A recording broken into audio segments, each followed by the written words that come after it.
My name is Chris Bradshaw, founder and executive director of Dreaming Out Loud, and I get to help Black farmers, food makers, and communities come together to help feed one another, to build up our communities and work towards justice and liberation. And we do that through food. I believe that it's always darkest before the dawn, an elder generation used to say, and there was a reason for that, They'd seen things that we didn't think that we might have to see again. But sometimes, as history progresses, there are dark moments, and you have to understand when you're in those moments and what to do, and look to history to understand what to do when it gets dark, and how to continue to shed light and be the light through all those challenges. I think about food as nature's way of reminding us that we are a part of it and that it sustains us.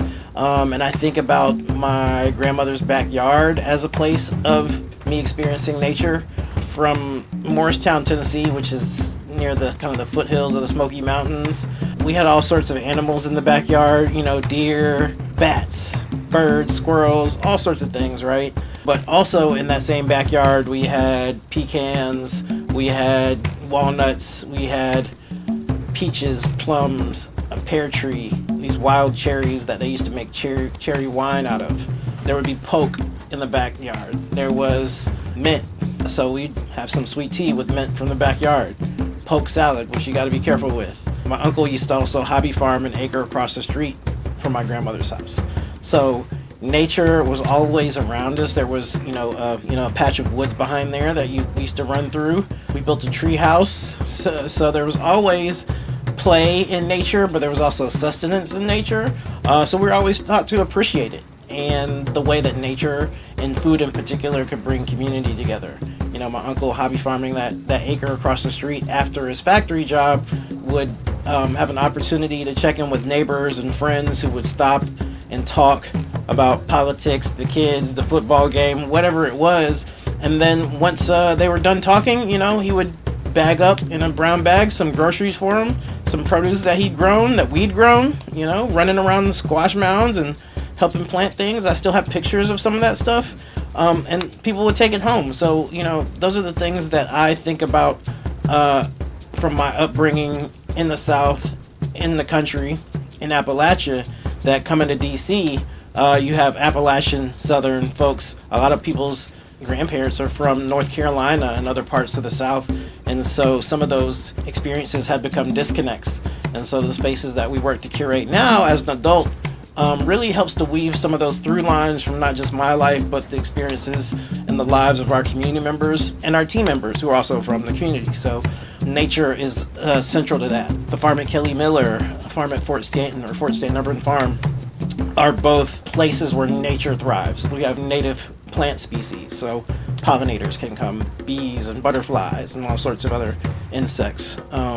At Fort Stanton, we have foxes, we have a box turtle that shows up, all sorts of birds, deer, gophers, all sorts of nature that those farm spaces, utilizing natural practices and in tune with nature, provide space for both, nature to sustain itself, and remind us that we're connected to the earth, but also grow food and help us sustain our communities. We had started a farmer's market at the Unity Healthcare Clinic on Minnesota Avenue in Northeast DC in Ward 7. And my mother came that day, and I'm in the parking lot of this healthcare clinic that provides healthcare for folks whether or not they can afford it. But I'm in the parking lot myself without healthcare and without a salary or benefits or anything else, just doing the work, right? But I'd still had the privilege of support from my mom, and I think this was even maybe before I had even moved back home to try and push to keep things going. And I was on the verge of quitting. It was hard, and not just financially, like mentally, emotionally, spiritually, all those things. And my mom came that day, helped set up and just be present in the market space. And this woman came up to us. She'd been coming to the market for weeks, and she came up to us when we were standing there, and she said, "Oh man, I'm so glad y'all are here. I have HIV and sickle cell. And if this wasn't here, this market wasn't here, I couldn't afford to buy food at that store," pointing at Murray's. And she was saying how the food was also not nutritious and borderline compost. It wasn't fresh. And she said, I'm glad this is here because I need it to live. And my mom looked at me after she walked away and said, you can't quit. When I think about an instrument, a drum really does come to mind. I think about one of our community members and elders, Mr. Hill, who does a drum circle at a lot of our events. And Mr. Hill is like the heartbeat of a lot of the food work and organizing and community around the space and in the city.